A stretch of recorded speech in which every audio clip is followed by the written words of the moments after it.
Welcome to the Sports Entrepreneurs Podcast. I'm your host, Marcus Luer, and I'm excited to have a great friend and longtime friend with me on the line here today, all the way from London, Mr. Nigel Rushman. Welcome to the podcast, Nigel.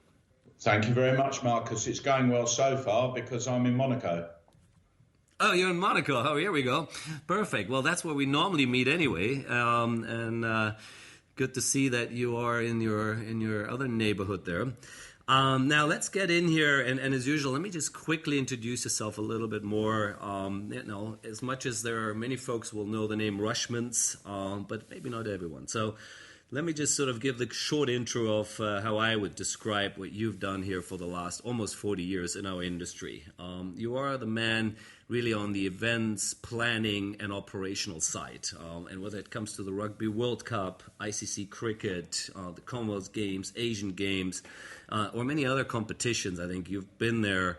And really, yourself and your team have always been there behind the scene, putting it together. And that's what we're going to be talking about, starting all the way there in the 80s with these events, and of course, rolling it up to the more recent ones. You're also a judge, or you were a judge at the Great British Entrepreneur Award, which is great. You've been an advisor to Qatar 2022, as well as various others advisory roles. So you've seen it all. You've been there. As I said, we normally meet in Monaco during Sportel and have a coffee outside and and compare notes. So now we're gonna have this. We're gonna do it over a call here. I'm in Bangkok with a stuffed nose, so I've been walking around outside, and every time I cough, everyone looks at me funny. So, but we'll get through this. So, Nigel, let's get started here. 1982 is, from what I can sort of see, is when your career kicked off with the World Athletics Championship in Crystal Palace.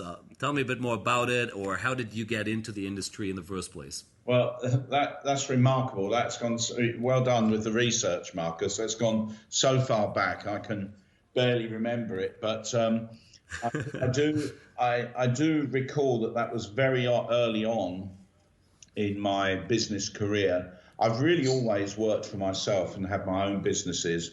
And at that stage, I had catering, promotion companies, and marketing businesses. I was very, very young, very green, and I remember driving up to Crystal Palace to meet with Callan, who were presenting. I'm not sure whether it was the World Athletics but it was a major athletics tournament. And Callan wanted us to do a lot of the marketing work for them. They wanted us to do a lot of the graphics, on-site graphics, etc., hospitality and things. I was terribly excited about it. I knew nothing about negotiating with Japanese clients at the time. I remember the first visit, driving back down the motorway to my tiny little office down in Kent at the time, thinking that I'd won a very major deal. Things didn't really turn out that way. We did some work, but it was a small project. But nevertheless, it probably was my first introduction to the world of sport and the business of sport at that time. Okay. How old were you roughly at that time? Oh, math's never been my strong point. Born in 1956, so maybe 50, 60, 80. Yeah, 30 odd. Okay, not even that. So this was definitely early, and but before that, your businesses had nothing to do with sports. So this was sort of your first entry into the world of sports. You were doing more general things in PR and media. Yes, correct, Marcus. By that time, I think the first major foray into sport was when my major client at the time, who was also a partner in the business, Peter de Savary, who your older listeners will remember, challenged for the America's Cup with his victory challenge for the America's Cup.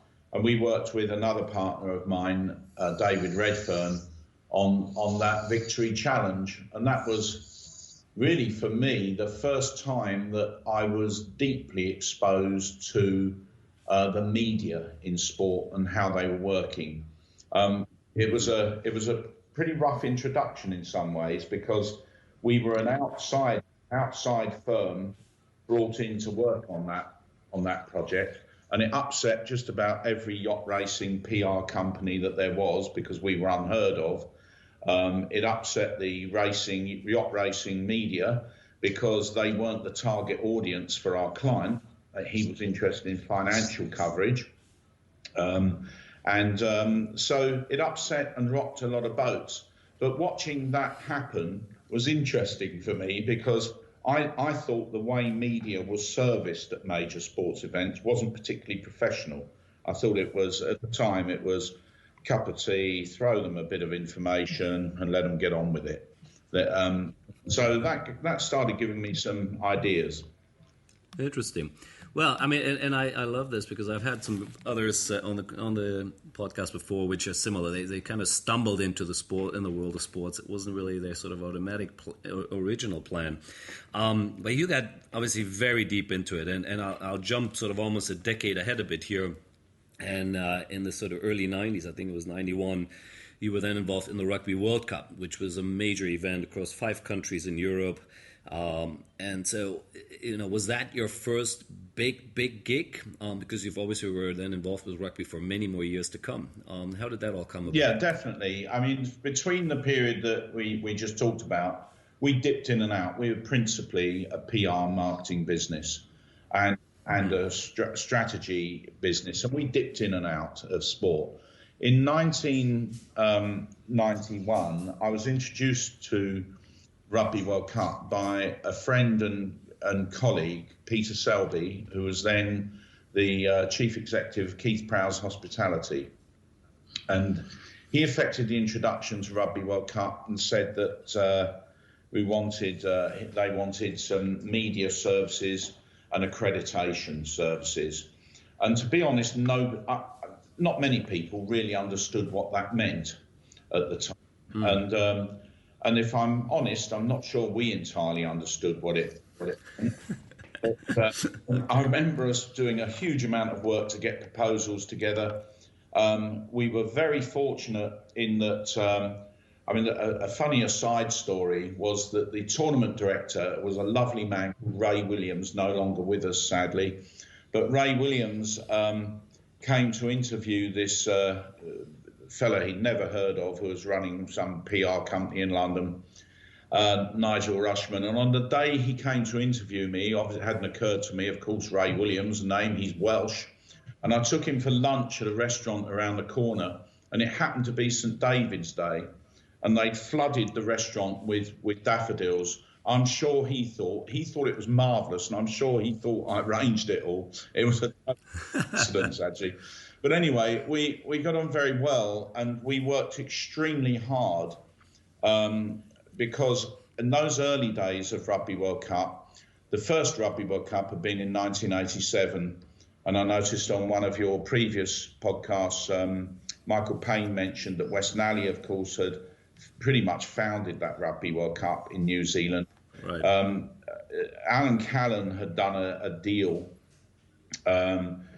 with, well, I won't get into that too much, but he'd done a deal and actually owned the rights in perpetuity for the World Cup after that, at that time. So the 1991 World Cup, staged in England, Scotland, Ireland, Wales and France, was an extremely complex undertaking at the time.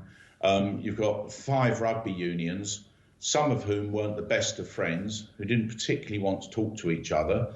They weren't necessarily cooperating with each other. You had 3 telecom companies, 3 legal jurisdictions to deal with, and it was an extremely complex thing to pull off with different media, obviously, in each country, the prioritising of different home nations' media. Obviously, when someone's hosting a World Cup in their host nation, they feel they have the priority, but there's also the priority of the competing nations, of the teams on the day. So it was a big learning curve for everybody involved. I put together a very young team, excellent people, actually, some of whom stayed with me for many years. Um, Interestingly, some of them now have quite senior positions in sport or other places elsewhere. It just makes me feel older all the time. But it was a big learning curve. Accreditation was really growing up at that stage. I mean, your listeners will know what accreditation was, but in the old days, people weren't nearly as serious about it because it hadn't been such a big issue. Perhaps the Olympic Games, of course, it may have been serious there, and potentially the World Cup, but not so much. And the Olympic Games, of course, is still probably the most complex accreditation operation there is. Anyway, and after that, we realised that there wasn't really anybody out there who specialised in accreditation and media management. And the reason at that time that those two functional areas, as they've come to be called, went together was because the media were the biggest single user constituents of the accreditation systems. So it made sense to have them operating together at that time. And obviously, it opened a market gap for us, and we tended to specialise in accreditation, media management, security a bit later on, and then rolled out to other major event services. Yeah, awesome. And I know you did this. I mean, I went to your website and had a look at the list, and it is very long. It was amazing events from all over the world. And maybe we'll touch on a couple and some of the stories, of course, behind it. But before we go there, I quickly just wanted to. Sorry, go ahead. I hope I can remember them, Marcus. Yeah, I'll mention some of it. I know the list is very long. I wouldn't be surprised if you can't remember all of them. But before we get there, I'd love to dig into this. What you mentioned earlier about the gentleman who owned the Rugby World Cup rights, and obviously I'm assuming is no longer the case, especially in perpetuity. I mean, the only one I know who ever had a deal along those lines was Bernie Ecclestone with F1, right? And that was a 100-year deal, I believe, which he sort of signed himself up for. So how did it work? How did someone have a Rugby World Cup rights in perpetuity? And what was the rights? Was it the commercial rights, or which part was it? Right. So the guy in question was Alan Callan. Alan's no longer with us. He passed away a few years ago. He's also a fellow resident of Monaco, actually. Alan had negotiated, and this was prior to I knew him, but it was prior. We became partners and joint shareholders. His company, CPMA, Callan, Palmer, Morgan Associates, and Rushmans merged for a time, and I became the group chief executive or managing director, I can't remember, of that business, and that was just prior to the Rugby World Cup, so probably in 1990. Alan had negotiated with John Kendall Carpenter, who at the time, this was just prior to me knowing, so I'm a bit not sure of the details, but he had negotiated a contract in perpetuity for all commercial rights for the Rugby World Cup. So that was, and that was at a percentage representation rights that were varied amongst the various categories, whether that was merchandising, licensing, or broadcast, sponsorship, etc. And Alan was an extremely smart guy, but very controversial. That contract, of course, was very controversial and extremely valuable. But bear in mind that the 87 World Cup in New Zealand, when West Nally had got it going and founded it, I think that, I can't remember the exact figures, but I think they got revenue up to maybe 4 or 5 or maybe even as much as 7 million, I can't remember, which is pretty good for an inaugural event. But it exploded in the 91, and I think 91 it went to $28 million. And, some would say it probably could have got higher if Alan wasn't quite so controversial. But on the other hand, he was a good salesman, and he had an exceptionally good team of people around him who weren't always as valued as they could have been, like Jed Palmer. There was, of course, Cliff Morgan, famous from rugby, was on the board. Sir Neil McFarlane, the ex-Minister of Sport, was our chairman. Nick Chesworth, who's still, I believe, well, I don't know whether he's still working on Rugby World Cup, but up until very recently was still with IMG, who ended up with the rights for Rugby World Cup, the representation rights for Rugby World Cup. Right. Yeah, I mean, it's an amazing story because clearly only those sort of deals really only happen in the early days. I mean, you could not even imagine someone having that type of rights now, right? Or whatever contract he has. At least not in a major sport. It might still happen in some minor sports in some other parts of the world. But interesting story there. Right, Great. Marcus, and it's very unlikely because normally you would find the only way people would have those sort of rights is if they were the founder of the event or the sport anyway. Correct. If they were trading on their own ticket with their own money. So, and that's always been an issue for me, that much of sport is trading with other people's money rather than using their own money. That's right. But before we get in, let's keep going a bit here. I'd love to touch a bit on, and you kind of did some work in motorsports, MotoGP. I see the IndyCar World Racing Series there. Again, we're still in the 90s there. Yeah. What do you guys do there? Was it also accreditation and pretty much what you were doing, what we talked about earlier, or different roles? Yes, Marcus, those were both accreditation. MotoGP, and you'll have to excuse my onset of Alzheimer's here, but I do forget names, which is a great shame, because a funny story about the MotoGP, myself and a colleague flew to Madrid to pitch for that to Dorna, who I may even have the rights to this day, who knows.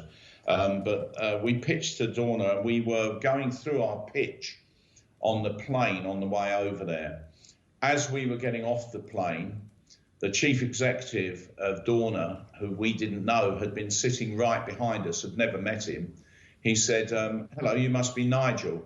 I said, "Yes." He said, "I'm really looking forward to going through that proposal with you tomorrow." Because he'd obviously listened to everything we'd said on the way. And it was jolly good news that during the presentation he said, "Look, I think I've heard most of this. Why don't we just go to lunch?" I love that. I mean, Nigel, and again, it's a bit digressing, but one thing I know you, and because I've met you of course many times. It's really this sort of bonding and the relationship building which you've done over the years in the industry, right? And I do believe that's such a critical part, right? How our industry works. I mean, how would you describe that? How to get along with folks, and that's people like doing business with people who they like, right? Of course, I mean, that's probably the same everywhere. Yeah, of course. We all know that's one of the first rules of business, but. Look, in a lot of the things that we're doing, Marcus, they can be pretty stressful. There's nothing more important to a journalist or a broadcaster attending an event than access. And accreditation is their access, security protects them, etc. Sure, they all want to get fed and all that sort of thing, but they can't do their job without access. And it can get pretty tense at times. And what gets you through that is relationships. Having good relationships with, I always took the point, people used to say to me, "Why do you spend so much time with the broadcasters?" Well, it's very simple. Because the accreditation and their access is critical to them to be able to do their jobs properly. And also, they are fundamentally, in most cases, paying for the event. And they don't often get the recognition. Other thing is that I don't think people often get enough recognition in sport, although that is changing, is the talent. In show business, in the music business, the focus is on the talent, on the act, on the artist. They're the ones that create the value. Sometimes people forget that. The old stories of, the elite sports federation executives flying up the front of the plane and all the athletes down at the back of the plane. Sitting in the back. It seems to me bizarre. It's the wrong way around. Yeah. Well, and it probably still exists in many sports still today, right? You can see that the gentlemen in the jackets are still very important, even though in some cases they maybe feel they're a bit too important for their own good, right? Yeah, sometimes. You don't want to say anything. I know. That's all good. Now let's keep going here, because I just love this list. So we've got the Asian Games in Doha. That's now we're in 2006 here. Mm-hmm. I'm not sure whether it was the first time you were doing something in the Middle East at that time, but I know you do a lot of stuff now. What were you doing there, and how did that build your business in the Middle Yeah, East? well, that came about. We had done a few small things in the Middle East, but not in Qatar. That was our first time of working in Qatar, and we were approached there. That wasn't accreditation; that was a media management task, and we were approached by some very experienced media guys who were already working on the project, and asked us to run the media management for them. We worked very closely with them. It was a big curve. We had to put in quite a large team there, which is always a challenge that in those days. It was really very difficult to know what team to put in, who to have the contacts. Now you just go on LinkedIn, right? If you wanted a team to put in to run the media for a sports event somewhere that hadn't really hosted a major sports event before, you'd pick them out on LinkedIn and you'd have a pretty easy time putting together. But at the time, you need contacts. You need to get people who were prepared to up sticks and go and live in somewhere like Doha for probably 5 or 6 months, some of them for longer, the senior managers and team. And we had good people who had come off the back of things like the European Championships, football championships, Euro 96 in England. The biggest challenge for us in Doha was that we were working concurrently on a Cricket World Cup in the West Indies. So we had split teams. We're in lots of locations, lots of venues. Doha was amazing, though. It was a massive learning curve for the country. But, the thing that I've learned working with the Qataris over years is they're really very charming people and they learn very quickly. And, I look forward with some excitement, honestly, to the next World Cup in Doha. They've used the strapline "expect amazing," and I'm pretty sure they will deliver amazing. I think people have got a treat coming. But that Asian Games, and people here, Marcus, you're based in Asia, so you understand. But people your listeners in the West might not quite understand that the dynamics of this. A third of the world's population are living in Asia, more by now. And the Asian Games, in some measures, is actually bigger than Olympic Games. It has more sports, more athletes. It's an extraordinary event, but of course gets no coverage in the West, so people don't hear about it. It was an eye-opener for us, put it that way. No, absolutely. It's a huge event in this part of the world here. As you rightly said, it actually has more athletes. It has more competitions. There's more sports. You have a lot more, let's say, Asian indigenous sports, etc. So, it is always, no matter where it's hosted. And the next one is coming up in China again in 2022, I believe. Wow. I think they're hosting it in Alibaba's neighborhood there in Hangzhou.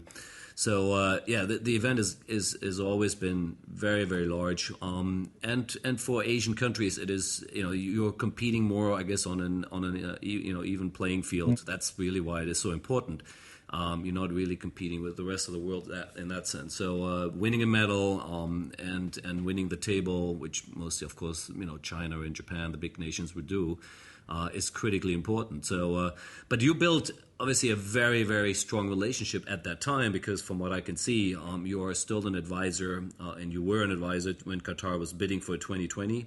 And I believe you're still there. Tell us a bit more, what you guys are doing there, and how how you were involved in helping Qatar win 2020. Okay, so I think something that many people in sport don't realise is that when we came from a PR company and marketing companies, we didn't stop our consulting work in marketing and PR. We continued of those on a parallel plane. So that developed, the thing that developed most in those areas was our strategic work on advising on strategy, helping people to think about issues and challenges and opportunities they have in perhaps different ways, using the advantage of being external but becoming internal, helping clients to think very carefully for themselves. Because, you know, my criticism, if you like, of the big accounting, they started as accountants, they're now, of course, all consultants, management consultants. Those big firms tend to deliver solutions from clients which they've designed outside. For me, the best way to design solutions for clients are for the clients to assist the client to design their own solution. The application of it then becomes more vital for them. And what happened there with Qatar was serendipitous, really. We were then working after the Asian Games. We were working on a FIFA, the World Club Championships, I think it was, in Abu Dhabi, and again in accreditation and media. And we were approached by Qatar to come back. Would I mind on the way back? Would I pop in and have a chat with them? And to be honest, I had no idea that they were going to bid for the Cricket World Cup. It's Football World Cup. That would be something, wouldn't it? Yeah, there would be something. And we'd previously done a tiny little bit of work with the Football Association in England in preparation for their bid for the England World Cup. And at the time, the chief executive of Rushmans was Glenn Curtin, who had good connections in the Football Association in England. But we felt rather grieved by the English bid, because we put some ideas to them which we thought were exceptional, which they actually used, and then they put that as part of proposals that we were discussing with them, and then they put the thing out to tender and they appointed someone else. So I was pretty miffed, if you like, with the English bid. Right. Getting the approach from Qatar, I mean, I can remember sitting with the guys in the Four Seasons in Doha and them telling me for the first time they were going to bid for the Football World Cup. And at first I thought they were crazy. And I told them so. And they were so fervent, so enthusiastic, and so open to thinking about how, and so determined to win. It was irresistible. And of course, everyone is always going to say, well, people work with Qatar for the money. It's not absolutely true, you know. Yes, they've got a lot of money, but they're quite careful with it. They're not crazy with it. And the thing that really attracted me to working with them at that time was the people. They're fantastic people to work with. And I work with those people today on different projects and in different ways. And so I became a strategic advisor to the Qatar bid. And the first thing we did for them was used our structural visual thinking process to get everybody in the room and deconstruct what the context of the bid was, what the landscape looked like, how they're going to approach it, what they needed to do to win, what any alternative strategies would be, and then to start a plan of how to go about it. And that was taken up, it was adopted from the very top, and we were supported from the very top in that. And then it's really all their own work. They can take complete credit for winning that World Cup. And while I've got an opportunity of an audience, I can tell you that we were so strictly monitored by various lawyers working for the World Cup, because even things that we suggested when we saw other bids doing things when we were in South Africa and places like that, I travelled with them all over the world. We saw other bids who were, shall we say, bending the rules. And we would say, guys, why don't we do this? And they would say, absolutely not. Everybody is expecting us to break these rules, and we're not going to do it. I did not once see any, and I'm sure I would have done, seen any evidence of any impropriety in anything that they did. And so just watching over the last few years, everyone bashing away, accusing Qatar of all sorts, it's crazy, you know. I never saw anything. I knew them really well. I still know them really well. I work with them every day. It was just really hard graft and hard work and very smart work. they do have the resources of decent, really good budgets, but they also very smart in how they. Yeah, I love that story. And again, I mean, to me, having a World Cup in the Middle East is amazing, right? For all the many reasons. Of course, the heat in the summer is the challenge, and everyone knew that from the get-go. So that it is being moved around, and now I remember at least last time I read was I guess it's going to be played in November, December. I mean, let's see how that all will work out with the current virus and everything in the world just being shifted around. I guess it might become easier, right? Because people are just getting used to now of the idea of that things aren't as standard anymore as we should expect. Actually, do you know how the count is going to be working out? I mean, 22 isn't that far off anymore. So, by next season, there already need to be the clubs or the club tournaments obviously need to be shifting. You know anything about that? I don't know a lot about it, Marcus. I do know that probably the biggest challenges for them is the qualifications. But Right. just a thing about that temperature thing, just the ingenuity of these guys. I mean, you can imagine, can't you, for someone like me working on a bid like that. I mean, I was once described as their devil's advocate, always the one who's saying yes, but, no, you can't do that. No one will believe you, that sort of thing. But they would get over these challenges. And I remember being extremely sceptical about their air cooling that they were proposing for the stadiums, which is not air conditioning, as some people wrongly express it. It is an air cooling system designed specifically to do this job and given by the nation of Qatar to anyone else, the technology, who wants to use it. It's typical of them. But, I remember their first demonstration. They built a small stadium to demonstrate it in.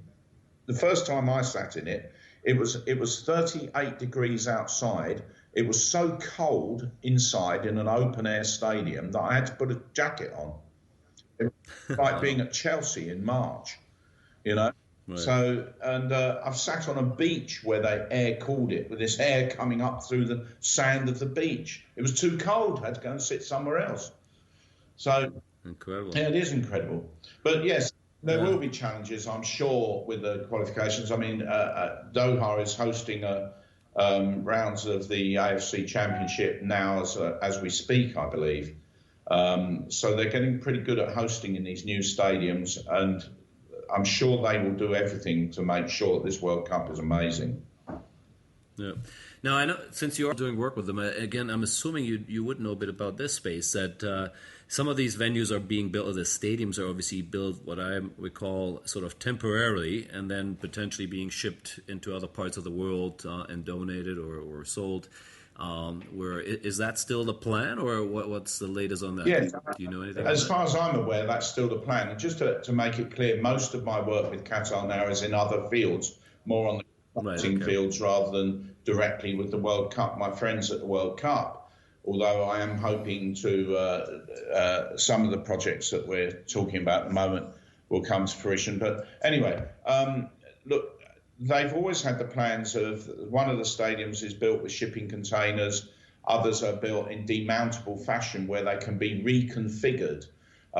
Obviously, a country the size of Qatar doesn't need that level of capacity after the World Cup. And they were well aware of that from the outset. And at the time, there was a huge amount of criticism of white elephants in stadia, as we all know. There's still many stadia around the world sitting, not being used as they could be. But they've always had this, and I believe most of the, and they are donations rather than being sold, are going into Asia. So, and you know that Qatar alongside has a Reach Out to Asia program. They have a Generation Amazing program. The Qatar's Vision 2030 is very much about, what I find so remarkable about these people. It's all what they can do for everybody else, which is refreshing as a Westerner to hear them talking about how does this benefit other people. It's a refreshing attitude. I love it. I love it. Yeah, very interesting. Now, so we've covered events pretty much from we had earlier the West Indies, obviously events in Europe, UK. Now we're in Asia. Now you were involved as well, I believe, at the South African World Cup, and I think that was volunteer program. Now, again, that must have been very challenging or very interesting in many ways, right? You know, Marcus, you picked on something that one of my colleagues worked on. I didn't have much involvement with that. I think it was mostly based on the back of work that we did in the West Indies with a volunteer program, and that my colleague Peter, who ran that, worked with the World Cup volunteer program, basically building, volunteer programs are not my specialist subject, Marcus, if I'm honest. I don't know much about them. You'd have to ask one of the other guys. Yeah, no worries. But again, you know a few things about it, right? And we had conversations about it before as well when we were trying to get involved in certain events here. And again, the volunteer side of it is just such a critical part, right, to get it right, and training sort of that volume. And I know you had some colleagues which are specialists in it, so maybe we'll keep that for another conversation. The thing, Marcus, that was, for me about South Africa is we've worked a lot in South Africa. You know, I've had a company in South Africa for many, many years. There are some superstars in sports marketing in South Africa. I'm sure you know, people like George Rautenbach of Mega Pro. These guys come to mind. We've worked Rugby World Cups, Cricket World Cups in South Africa, 2020s, all sorts of tournaments. It's a fabulous country, but it has enormous challenges. And but you know, there are some countries, we're talking about volunteers, which are much more difficult. Doha, for instance, is a pretty difficult place to go and get a serious volunteer program. And if you think of Qatar altogether, the challenges that these guys overcome, it's a 3 million population, broadly speaking, 300,000 Qataris. The rest are expats. So even if you think about the challenges of staffing up with stewards, security officers who really can't be volunteers, of course, and then you take the volunteers, these people have got to come in from overseas, and those are big logistical and very importantly training challenges. To train expats to go into another country to do that work is a challenge in itself. In COVID times, a lot of this training has to be done for obvious reasons and economic reasons online. And you won't be surprised to hear me say that I do have an interest in an online training programs for these sort of people. Yeah, I do remember you. I remember you when you built that actually a few years ago.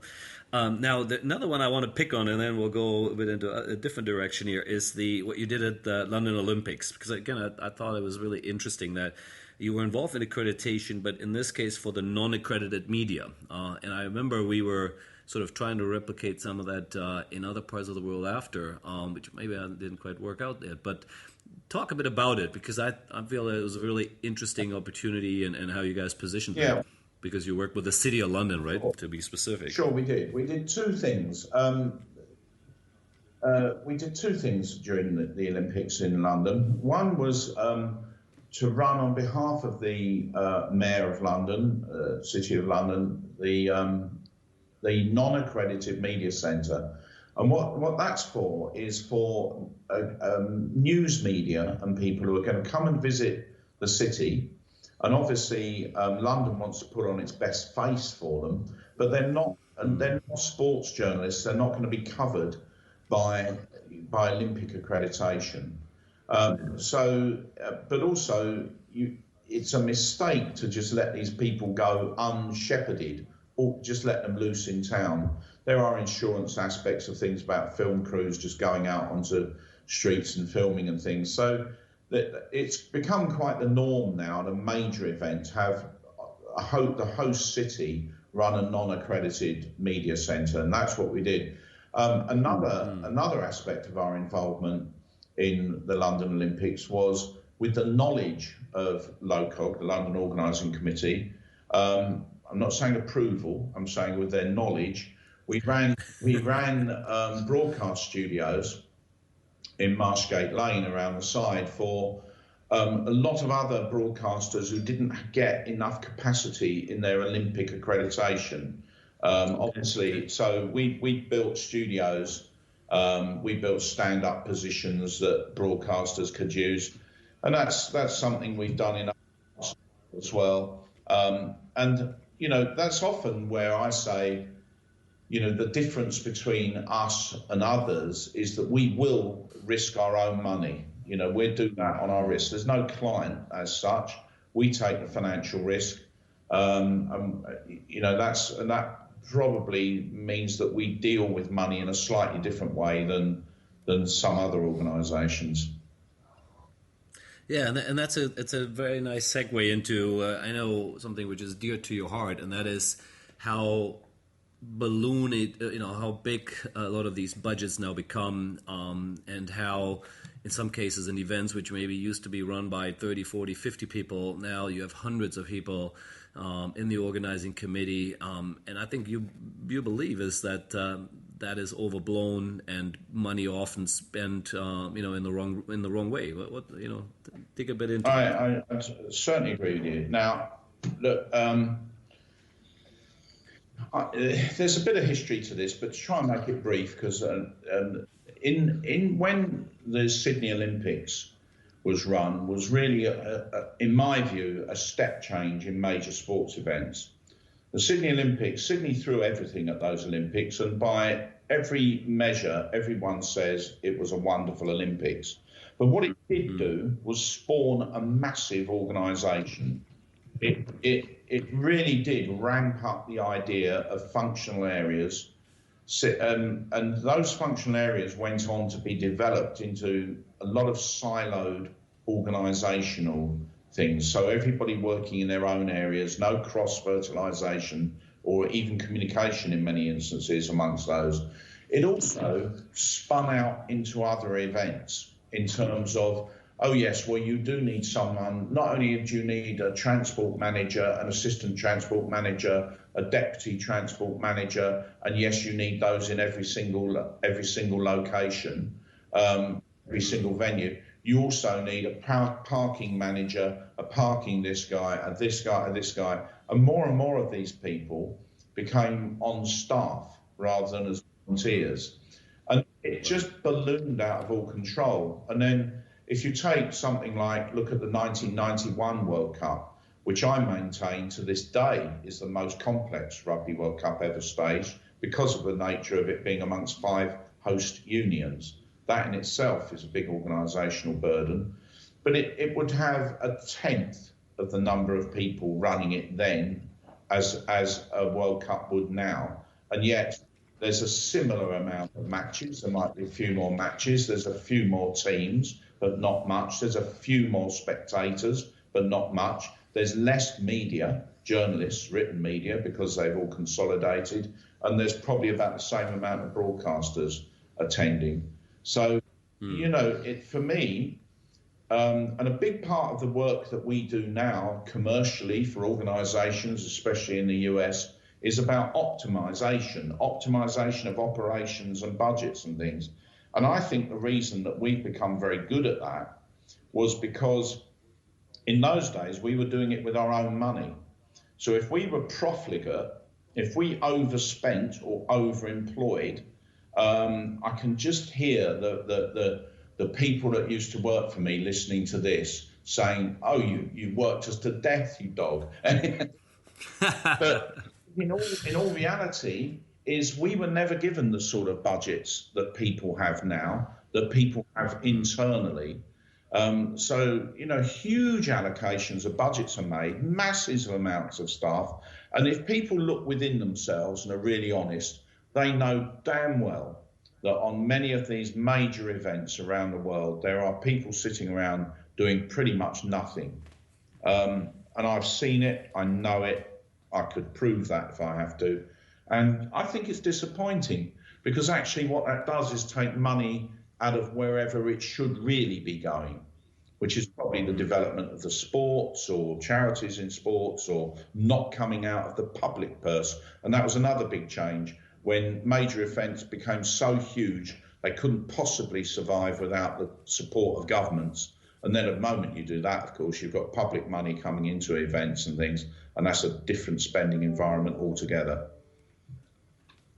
Yeah, I know, all very interesting points, and I think again now we're no one could predict what happened with COVID here, a few years ago, but now we're in it, and you see the industry how it's hurting, and again that fat which you were talking about, whether it's from an events point of view or maybe in other areas of the business, really has to go, or the industry will, of course, will struggle, at least in the very near future here, over the next few years, right? Yeah. I mean, that's an obvious. Yeah, I mean, look, anybody who's not seriously looking carefully about how they think their major event or any initiative whatsoever will emerge from this crisis. I mean, we're all doing it, right? I mean, how many blogs do we all get? How many things do we all get sent every day about sharpen up your company, ready for? But everybody's got individual ways of emerging for this.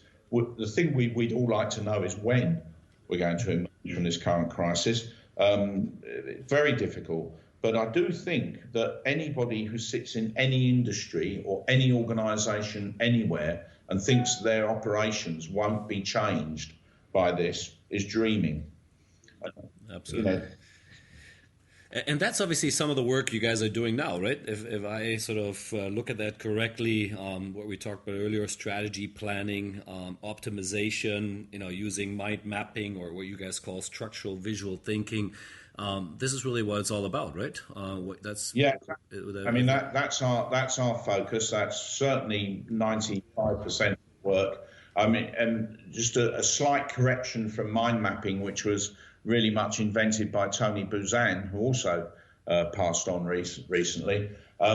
Structured visual thinking is slightly more involved than mind mapping. Mind mapping tends to be something an individual would do to help them think through things.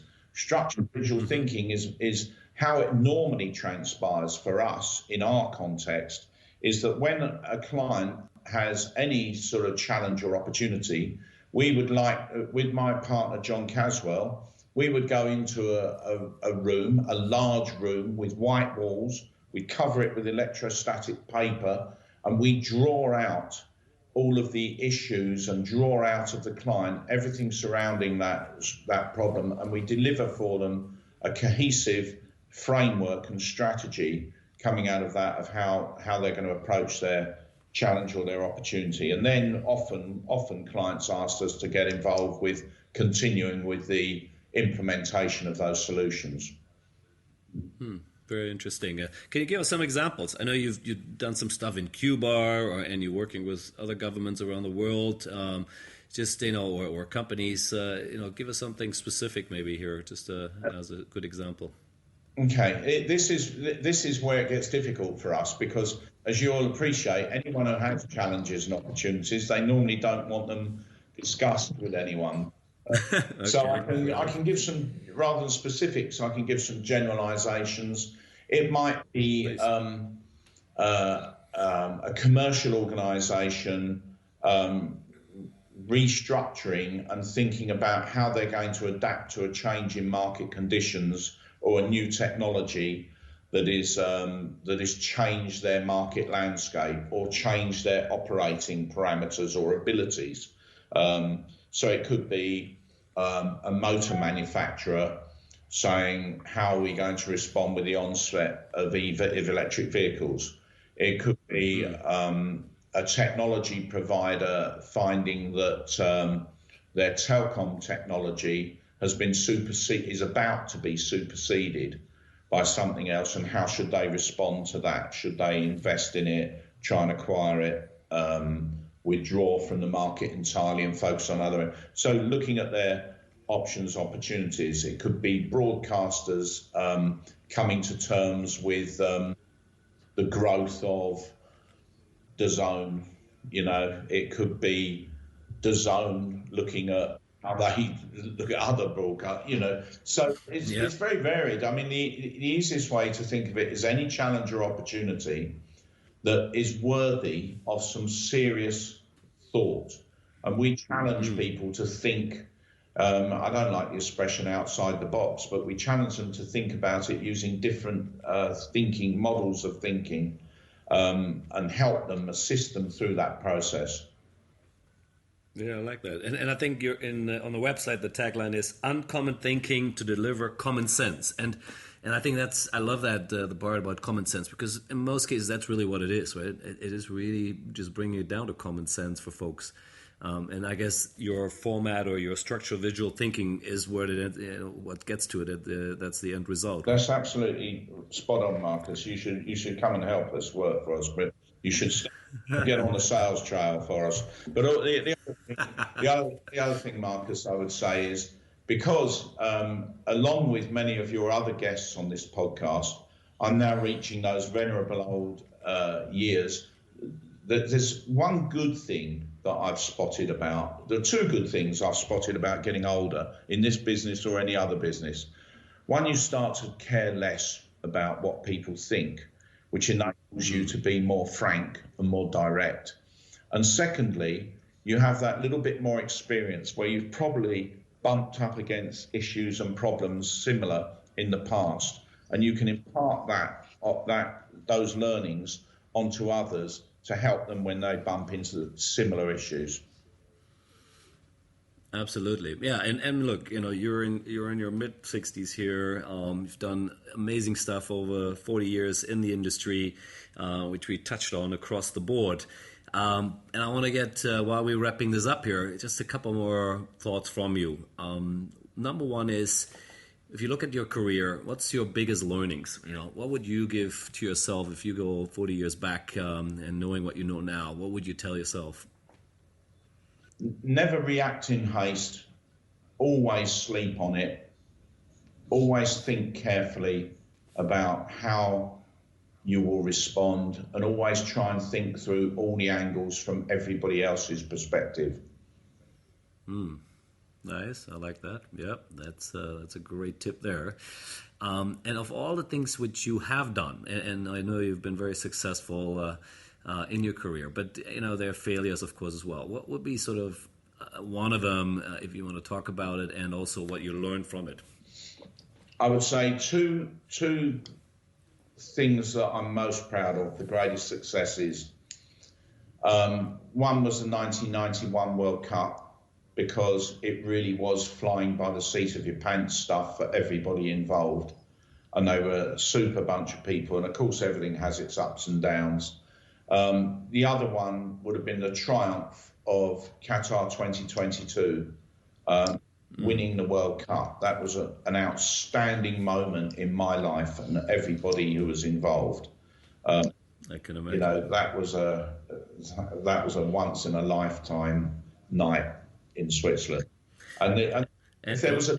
And where did you fail? Give me one or two where you feel, wow, we really screwed this one up, or something didn't go right. Yeah, I think the biggest one of those.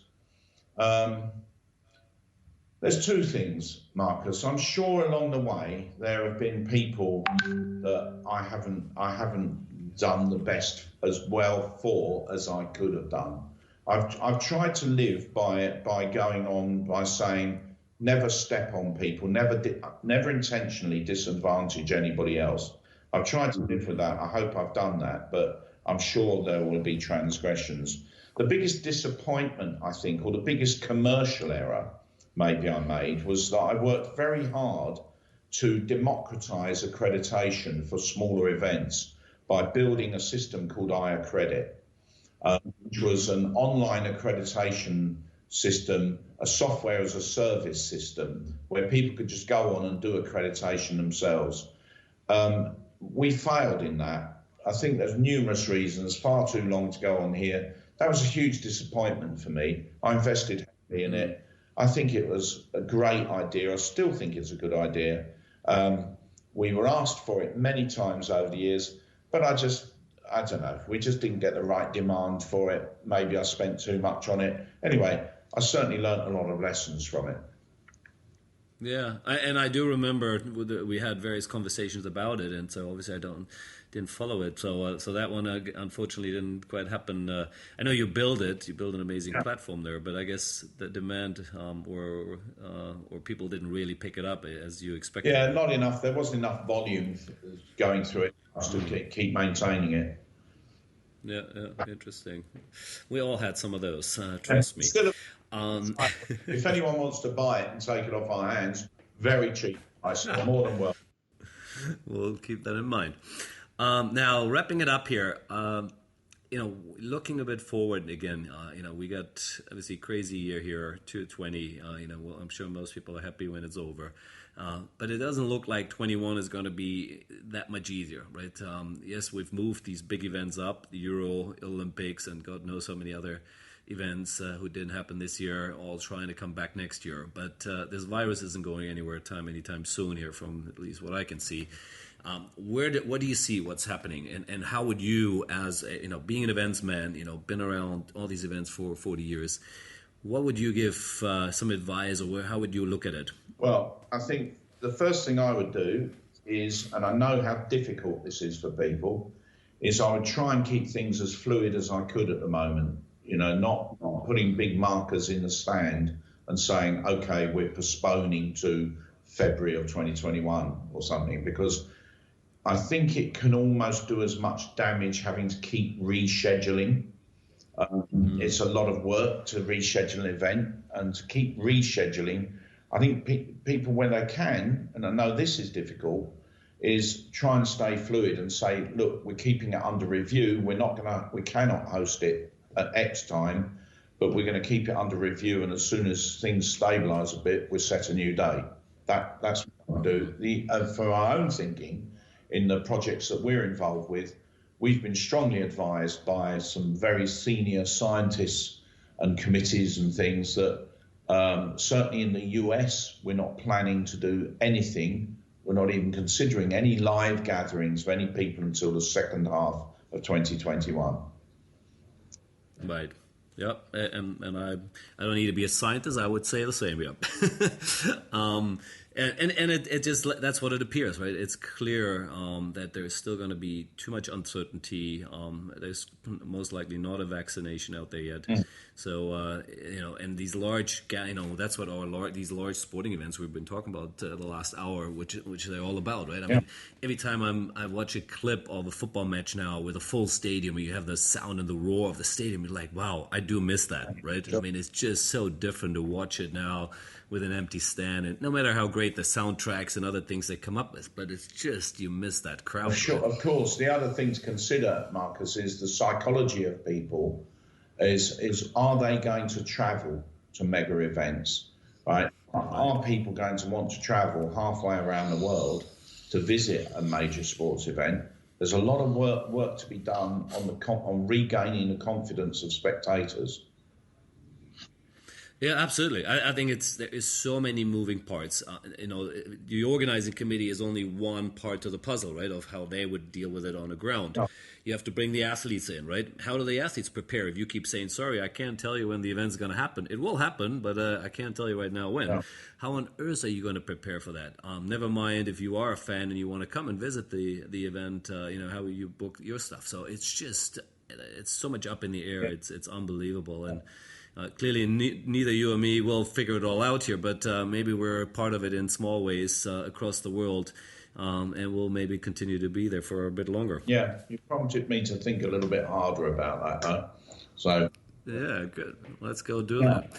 But Nigel, thank you very much for your time here. I really enjoyed this. Was like I said, this huge career you've had and the amazing events you've been involved in. We could go on for another hour. But we're all sensitive of time of people listening as well. So thanks so much. Do you have any last thought?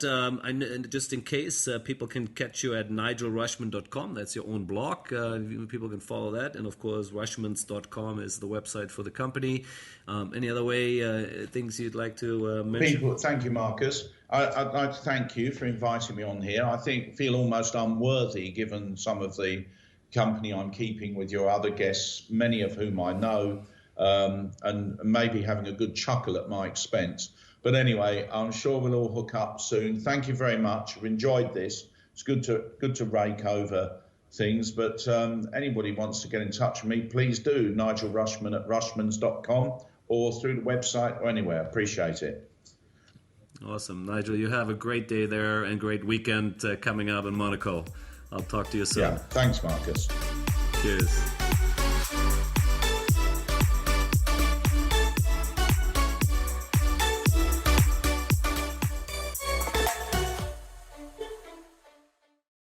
The Sports Entrepreneurs by Marcus Lure podcasts are a collection of interviews and stories.